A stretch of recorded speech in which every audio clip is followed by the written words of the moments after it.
If you live anywhere near water, you probably see plenty of waterfowl this time of year. Well, today's question for our pet vet on call: how can I keep Canada geese out of my yard?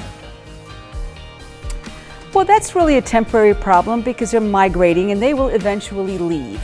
But I understand that they probably leave a heck of a mess. Even though that's good fertilizer, it is a mess. Now, to me, that would be a treat. But if you want to keep them out of your yard, they are prey animals, so predators are what's going to do it. They have coyote decoys, owl decoys, hawk decoys, all these things will keep them from landing. But if they're already there, recruit your little dog, especially if you have a yappy little, excitable little terrier type.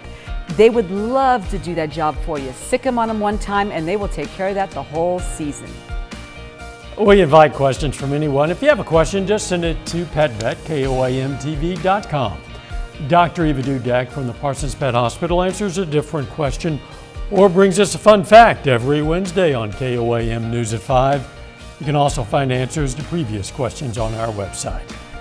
Let's check out our picks of the litter for the week. From the Joplin Humane Society, we have Carmel, or maybe Caramel if you prefer. Their shelter says she's a Pit Bull Terrier puppy. And from the Southeast Kansas Humane Society, we've chosen this short-haired kitten. Her name is Kanga.